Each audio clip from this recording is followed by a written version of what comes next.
Greetings! Maybe you heard about the guest speaker who gave a terrific 10-minute speech. Unfortunately, it took him an hour to deliver it. Anyway, hope you like that little story. Last week I talked about a minister. I paraphrased his comment. What he said was that God had rebuilt the temple and he was one of the bricks. And that was correct. By a spiritual analogy, the church is a temple. However, it's also true, as the Bible points out, that God is building a temple, just as Herod built upon the second temple and made it a marvel, an architectural marvel of the ancient world. God is also continuing to build his temple, the church, and will continue to build it.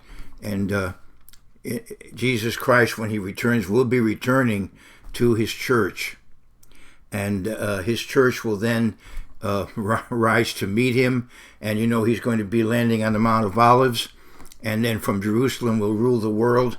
And under him will be those whom have been chosen over the centuries to be a part of that wonderful age yet ahead, to be kings and priests and judges in that kingdom. Today I want to talk about honoring the Lord of the Sabbath day. Today I want to honor the Lord of the Sabbath day. In Mark 2, in verse 27, Jesus says, and he said to them, speaking to the spiritual leaders of that day, the Sabbath was made for man, and not man for the Sabbath. The Sabbath was made for human beings. You can read about it all through the Bible. God takes the Sabbath very seriously. During the wilderness journey of the Israelites, public desecration of the Sabbath was a capital offense. And you can see that sentence carried out in Numbers the 15th chapter. So the Sabbath is quite important. The fourth commandment. But because the Jewish leadership realized the importance of the Sabbath, they went, in effect, overboard. And they made the Sabbath extremely complex. I don't have time today necessarily to go into all of the complexities. As a Haredi in my younger days, as an ultra-Orthodox Jew, I had to be quite concerned about all the various rules and regulations involving Shabbat. And I even studied in my yeshiva days the tractate of the Talmud that deals with the Sabbath. There's an entire volume of the Talmud just devoted to the Sabbath. And so Jesus, after all, was the one who originally gave the fourth commandment. So he ought to know, he ought to understand it. And when he came to earth, when the Word became flesh and tabernacled among human beings, and of course he came into his own people, the Jews, he's humanly a descendant of David, and he told the Jewish leadership, in effect, you've made the Sabbath too complex, you've made it too onerous. The Sabbath was made for man, not the other way around. And so he, in effect, was telling them, you need to moderate somewhat what you're requiring, and unfortunately that wasn't the case. But anyway, I'll say more about that as I go along. But I want to honor Jesus Christ as the Lord of the Sabbath day. He's the one who told the Jews the Sabbath was made for man, not man for the Sabbath. So yes, of course we keep the fourth commandment, but in a more balanced manner than what the Pharisees had prescribed in the first century and what continues even on today. But that the Sabbath remains, but as I said, not observed in a fanatical way. Now the Sabbath itself, besides being the fourth commandment, was a sign, ot in the Hebrew, a sign between God and his people. It was a sign of the covenant God had made with his people. And I want to go to Exodus 31 and discuss that a bit, because it relates to what my topic for today. I want to go to the 12th verse of Exodus 31. And the Lord spoke to Moses, saying, Speak also to the children of Israel, saying, Surely my Sabbaths you shall keep, for it is a sign between me and you throughout your generations, that you may know that I am the Lord who sanctifies you. You Adonai Mekadeshchem. You shall keep the Sabbath, therefore, for it is holy to you. Everyone who profanes it shall surely be put to death. That was the case during that wilderness experience. For whoever does any work on it, that person shall be cut off from his people. Work shall be done for 6 days. But the seventh is a Sabbath of rest, holy to the Lord. Whoever does any work on the Sabbath day, he shall surely be put to death. And then, of course, anybody who goes to synagogue could recite the next few verses by heart. Shamru v'nei Yisrael et ha-Shabbat, and so on. Therefore, the children of Israel shall keep the Sabbath, to observe the Sabbath throughout their generations as a perpetual covenant. Brit Olam. It is a sign, ot he, bein you vein b'nei Yisrael. It is a sign between me and the children of Israel forever. For in 6 days the Eternal made the heavens and the earth, and on the seventh day he rested and was refreshed. So the Sabbath, besides being the fourth commandment, is also a sign. People see a community keeping what we call in English Saturday, although in many languages it's called Sabbath. In many languages, but in English it's called Saturday. But when people see those observing that day as a day of rest, that in effect is indicating a people who have a certain relationship with God. Now there's another sign that I wanted to talk about, and that was maybe more of a sign for the people of Israel themselves, to remind them of their relationship to God. And that were the loaves of bread, lechem hapanim, the bread of the face, or the bread of the presence. The bread indicating God's presence with his people. The showbread, it's called in the Bible, in the English Bible. And I want to go to Exodus 25, and I want to go to verse 30. That was also something that as long as the sacrificial system is in existence, the showbread is a part of it. Now, right now, that system has been disrupted for quite a while, but as long as that system is in place, this activity is going to be part of it. So presumably at some point it will be back again. In verse 30 of Exodus 25, and you shall set the showbread on the table before me always. So we had these 12 loaves of bread. As far as I remember, Josephus says they were unleavened, but in any case, there are 12 of them for the 12 tribes of Israel. And so they show God's presence with his people. They're another sign of the covenant. And they were kept there for a week. And then on the Sabbath, there needed to be a new collection of bread there. It wasn't to go stale, it was to be edible. So the priest would have eaten it, presumably on the Sabbath, consumed it. It was for the priests uniquely.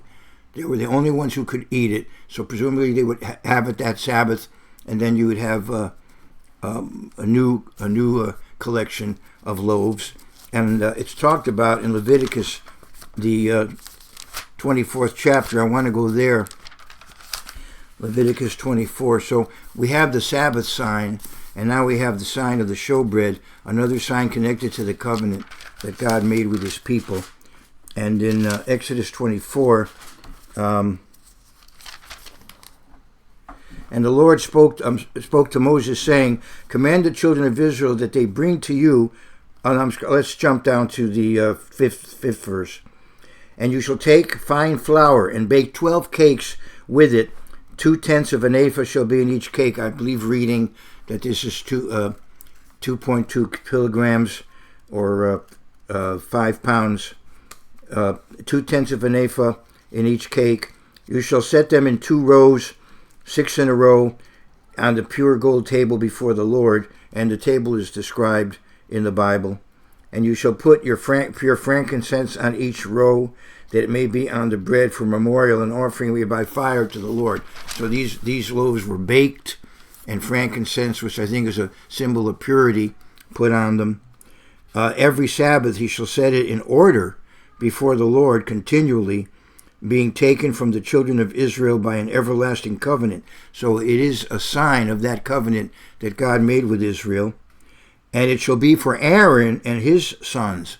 So the priests were to consume these loaves of bread. And of course the priest, Aaron, is a type, of course, of Jesus Christ in a sense. He is our high priest, Jesus Christ. And it shall be for Aaron and his sons, and they shall eat it in a holy place. So they couldn't just go anywhere; they had to eat it in that area in the temple, in that or tabernacle in those days in the wilderness. And it shall be for Aaron and his sons, and they shall eat it in a holy place, for it is most holy to him from the offerings of the Lord made by fire, by a perpetual statute. So it's quite significant. You see the importance of these loaves, and they remind Israel, all 12 tribes, that they are to be, in effect, as God says in Exodus 19, a kingdom of priests and a holy nation. So the priests would consume these loaves, and then 12 more would be put out. And this was something that was supposed to be a perpetual sign. So we see the Sabbath as a sign, we see the showbread as a sign. And yet we do see certain exceptions, you might say. For example, in Numbers 28 and verse 12, and again, if you attended an Orthodox synagogue, as I did in my youth, you could rattle these passages off by heart in the original. But I want to go to the 12th verse of. Am I in Numbers 28? Good. And then I want to go to the Sabbath offerings. I'll go to the 9th verse. And on the Sabbath day, 2 lambs in their first year without blemish, and 2/10 of an ephah of fine flour as a grain offering, mixed with oil, with its drink offering. And this is the burnt offering for every Sabbath, besides the regular burnt offering with its drink offering. So even though the Sabbath is a day of rest, the priests still had to go through these sacrificial rituals on the Sabbath. And of course, this was part of their responsibility as priests. It was a spiritual work that was not only permitted, but required on the Sabbath to offer the daily sacrifice and the additional Sabbath sacrifice. So that should be kept in mind, because Jesus brings this out in his teaching on the Sabbath. Now, what's an interesting development occurs in 1 Samuel 21, and I know many of you are aware of this, and it's something to remind ourselves. And we will go to 1 Samuel 21. Here, David is fleeing from Saul. He's a fugitive, yet at the same time he's guiltless. He's the next king of Israel. He's a man after God's own heart, but he's a rival of Saul, the way Saul looks at it. And so he's as much of a hero as he is. He's actually also an outlaw in a sense. Now David came to Nob to Ahimelech the priest. Now Ahimelech had a son, Abiathar, and evidently they were sharing responsibilities as high priest at that time. He is mentioned here, and his son is mentioned in the New Testament. Sometimes I think you'll find in the reign of the kings jointly ruling with their heir, and I think that's the case here. Anyway, so now David came to, regarding the high priest, now David came to Nob to Ahimelech the priest, and Ahimelech was afraid when he met David and said to him, "Why are you alone and no one is with you?" So David said to Ahimelech the priest, "The king has ordered me on some business and said to me," he's trying to protect himself obviously, and said to me, "Do not let anyone know anything about the business on which I send you or what I have commanded you, and I have directed my young men to such and such a place. Now therefore, what have you on hand? Give me 5 loaves of bread in my hand, or whatever can be found." His men were starving. He was starving, and he was looking for food. And the priest answered David and said, "There is no common bread on hand, but there is holy bread, if the young men have at least kept themselves from women." Now, under the Sinaitic covenant, the temple rituals were to be kept separate from sexual activity. You may have read about pagan rituals that sometimes involved such a thing as temple prostitution. well, God was going to separate sexual activity from the sacred activities in the temple. There's, a time for one and a time for the other. And so when a person engaged in sexual activity, he was ritually impure, and wasn't going to immediately then go into the temple. So here we have holy bread, and it should be consumed only by the priest and only in the tabernacle area. But here he says, if the young men have at least kept themselves from women, at least if they're not ritually impure. Then David answered the priests and said to them, truly, women have been kept from us for about 3 days since I came out. So therefore the men are not ritually impure. And the vessels of the young men are holy. I think that's what he meant, that the bodies are set apart, in that sense, for they could participate in the sacrificial system in theory.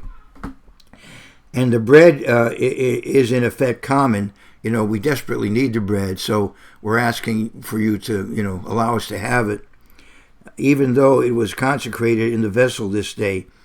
So as of now it's holy, but we're in effect asking you to, give us permission. So I hope I'm reading that correctly. So the priest gave him holy bread, for there was no bread, there was but the showbread, which had been taken from before the Lord, in order to put hot bread in its place on the day when it was taken away. So, they needed to replace it, but in the meantime, David ate what the priest normally would have eaten. Well, later on, as you know, these priests were massacred, but the son of Ahimelech, Abiathar, did escape and go to David. But we do see a very interesting situation here, where David's men were starving, and the priest said, "All right, you're not ritually impure. Go ahead and eat this bread that normally we'd have to eat in the tabernacle. You can take it for your men." So that's something to keep in mind, because the Bible covered that incident here. And now I want to go to Matthew the 12th chapter. Matthew the 12th chapter. And here we see that Jesus is showing that, as I said, that the Pharisees were being overly strict about the Sabbath. If you keep reading in Matthew 12, you see that he healed on the Sabbath. The incident of the withered hand, that he did heal on the Sabbath. He talked to the Pharisees about the fact that they would relieve their animals in pain. If their animal had fallen into a pit, they would take it out. So he should certainly be permitted to miraculously heal someone. He had the power to do that. So why wait till after the Sabbath? He's there. The person who needs the healing is there. So do it. In other words, they had, as I said, they had made the Sabbath too onerous, in effect. And the Sabbath should be a delight. Now, of course, you can adjust, in a sense, and you can make the best of the situation.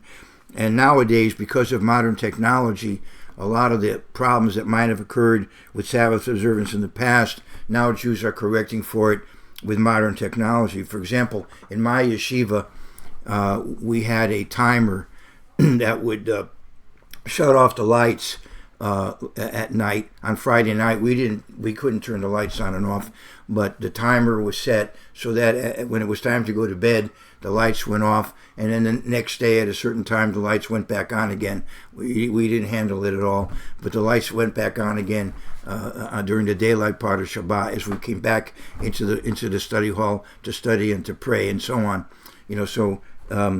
As I said, modern technology has made it a bit easier. I'll give you another example. In Yeshiva University, I was in a dormitory where I was on the 7th floor. But again, there was an automatic timer. So the elevator would stop at each floor, go up and down, and nobody handling it. It was automatically set. So we wouldn't have to necessarily walk up 7 flights of steps to get to where we stayed in that men's dormitory back then. This was back in the 1960s. So that's just an example of how technology was used to make it easier. But anyway, in Matthew 12, at that time Jesus went through the grain fields on the Sabbath, and his disciples were hungry and began to pluck heads of grain to eat. So now they could have just toughed it out, I suppose, but it would have distracted them from really concentrating on the message. They're hungry, so why not grab a little bit and ease your hunger so you can enjoy the talk. Now, Jesus Christ, as I mentioned last week, he's a living temple. John 2 tells us that he's an antitype of the temple. Here is the Word of God in the flesh. Here is the Logos in the flesh. And so, in effect, he's like a walking temple. So, what they would have done, you could say, could be justifiable. But even so, they weren't really violating the Sabbath as God commanded. Rather, they were violating a rabbinic law. And as I said, it's very complex, the rules regarding the Sabbath. And plucking this grain, you wouldn't think it's that big a deal, but it is according to rabbinic law. So they weren't violating biblical law. Jesus Christ was sinless. He lived a perfect life without sin, and he obviously would have kept the fourth commandment. As I said, he gave it in the first place, and he kept it. He was sinless. He wouldn't be our Savior if he had sinned. So they were not sinning, but they were violating rabbinic tradition. And when the Pharisees saw it, they said to him, "Look, your disciples are doing what is not lawful to do on the Sabbath." But he said to them, "Have you not read what David did?" Aha! So now we have the Sabbath as a sign of the covenant and the showbread as a sign of the covenant. And you see that under extreme circumstances, David was able to, in effect, violate a principle there and eat the bread, he and his people. Have you not read what David did when he was hungry, he and those who were with him? How he entered the house of God and ate the showbread, which was not lawful for him to eat, nor for those who were with him, but only for the priests. Or have you not read in the law that on the Sabbath the priests in the temple profane the Sabbath and are blameless? Yet I say to you that in this place there is one greater than the temple. So he was revealing his identity to them to a degree. And again, what they were violating was not even biblical law, but rabbinic tradition. So it's a kind of a fortiori, kind of an argument. They're not even violating Torah law, but they're violating rabbinic law. So it's what in Hebrew we would call a kol shekain, kal vachomer, from light to heavy. But if you had known what this means, I desire mercy and not sacrifice, you would not have condemned the guiltless. In other words, you're being way too strict. Now they had a legitimate motive. They were trying to protect the Sabbath, but they had gone overboard with it. And he's trying to get them to get back into balance with it. For the sake of the Sabbath itself, we want the Sabbath to be respected, to be beloved, to be a delight. And so obviously, if it's kept more appropriately, it actually enhances the respect for the Sabbath. Anyway, he goes in verse 8, and he says, "For the Son of Man is Lord even of the Sabbath." So he is the Son of Man. He represents humankind, and we understand that the Sabbath is a blessing for humankind, and Jesus Christ as the second Adam, as the representative of the human race. As the one through whom the human race was created, he is Lord even of the Sabbath. So we keep the Sabbath, but in a not quite the complex way that it was being kept in the first century. So now I go to Mark, the second chapter, and this example is repeated here. I go to Mark 2 and verse 23. Now it happened that he went through the grain fields on the Sabbath, and as they went, his disciples began to pluck the heads of grain. And the Pharisees said to him, "Look, why do they do what is not lawful on the Sabbath?" But he said to them, and remember, there was another time when he had somebody pick up some kind of a whatever he was sleeping on, some kind of a cot or something, whatever he was sleeping on, and pick it up and walk with it. And if you're in an unwalled area or an area that has no fence around it or defining border around it, you're not allowed to go more than about 6 feet, 4 cubits, and carry something. And he told the man, take up your bed and walk, and that's in John 5, So, but in effect, he was challenging the Pharisees that they need to in effect reevaluate how they were handling the Sabbath. But he said to them, "Have you never read what David did when he was in need and hungry, he and those with him? That how he went into the house of God in the days of Abiathar, the high priest." So as I'm saying, I think that Abiathar was in effect sharing that responsibility with his father Ahimelech. How he went into the house of God in the days of Abiathar, the high priest, and ate the showbread, which is not lawful to eat, except for the priests, and also gave some to those who were with him. And so, in other words, not only did David do it, the great David, but even, his people, and who were not necessarily as righteous as David, but they went ahead and ate. And he said to them, "The Sabbath was made for man, and not man for the Sabbath." That's how I began this talk. "Therefore, the Son of Man is also Lord of the Sabbath." So the Sabbath is all through the Bible. You see it in Genesis. You see it in Exodus. You see it in Leviticus. You see it in Numbers. You see it in Deuteronomy.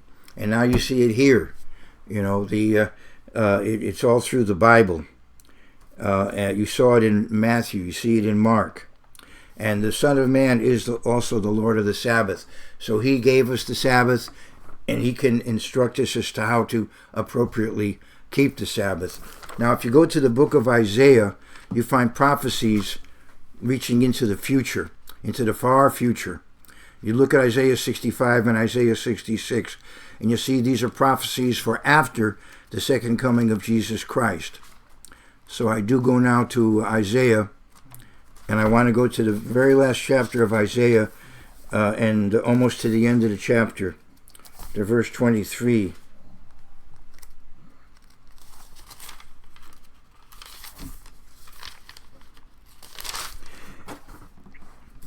And here's the prophecy. This is after the second coming of Christ. "And it shall come to pass that from one new moon to another, and from one Sabbath to another, all flesh shall come to worship before me, says the Lord." So how are we keeping time after the second coming of Christ? From one Sabbath to another, from one new moon to another. We're keeping time according to the sacred calendar, what we would call today the Jewish calendar. And also, for that matter, we're keeping time biblically. We're keeping the Sabbath. And from Sabbath to Sabbath, people are worshiping God. And this is a prophecy for the future. And as far as God's people are concerned, the fourth commandment is still there, and of course we're doing it. And since I seem to have the time, I want to go to Hebrews 4, and just remember that the Sabbath, as we keep it, reminds us of the rest that is coming to the world. The Sabbath is in effect a type of a future period of rest, where humankind finally will have peace. We say to one another in Hebrew, Shabbat Shalom, a Sabbath of peace. And there is coming a time when there will be peace and prosperity and true freedom for the human race. And as we keep the Sabbath from week to week, it reminds us of that time. As it says in Hebrews 4 and verse 9, "For there remains, therefore, sabbatismos in the Greek, a rest, a Sabbath keeping for the people of God." That reward is still out there. God's kingdom is still out there, and the Sabbath reminds us from week to week of God's kingdom. So I do want to go now again to Mark 2, where I started this talk.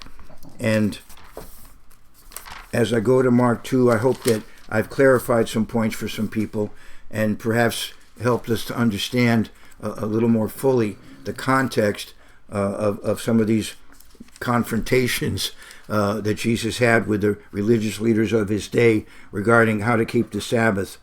In Mark 2 and verse 27, he said to them, "The Sabbath was made for man." It wasn't just made for the Israelite, but it was made for human beings.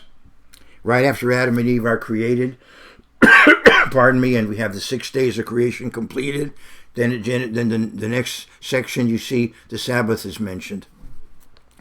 And he said to them, the Sabbath was made for man, and not man for the Sabbath. Therefore the Son of Man is also Lord of the Sabbath. So today in my message, I am honoring Jesus Christ, the Lord of the Sabbath day. All the best to you and yours.